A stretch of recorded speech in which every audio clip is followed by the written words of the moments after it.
was doing a whole weekend of shows somewhere, and in some place, and it was funny too because I had family living nearby, and I was like, all right, the shows were like they were full. I was like, this is dope, full shows.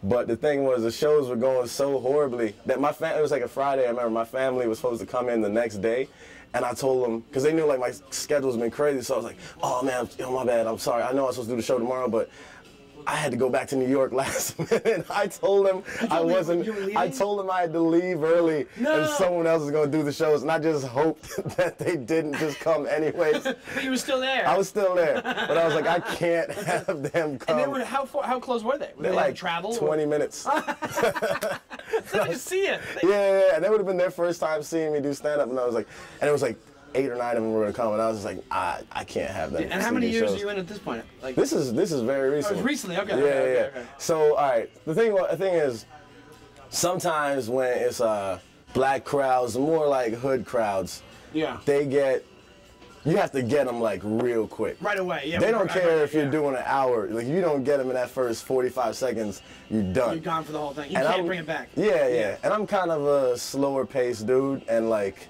you know, I'm like more long-winded, so sometimes it takes a minute for me to get into stuff. And I remember I was doing one of the shows, the show that made me realize I got to tell my family they can't come to this show.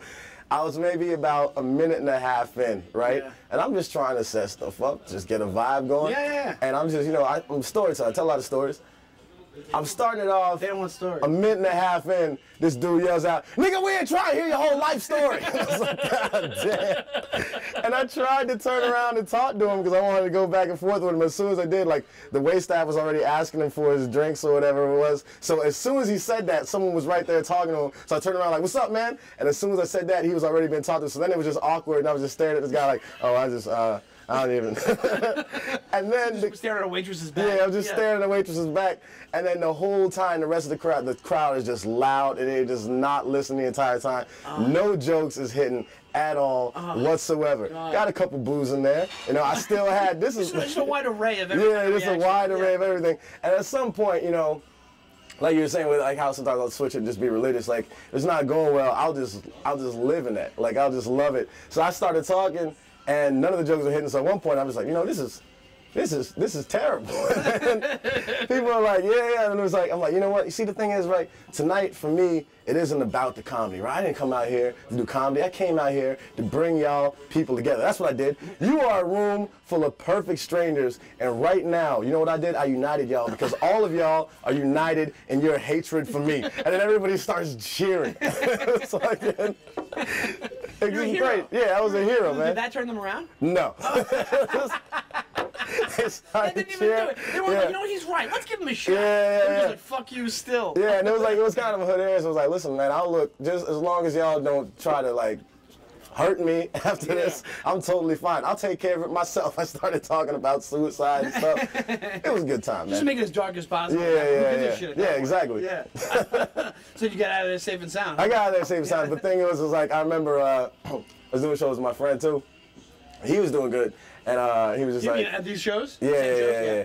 He's more higher energy and stuff. And then he was just like, I remember he was just like, yo, you wanna go outside and just say what's up to people? Man, I'm gonna go out there because he had some friends there and stuff. I was like, no, I can't be out there. I stayed in the green room. I couldn't do it. You want to live there. Yeah. I never came out of the green room.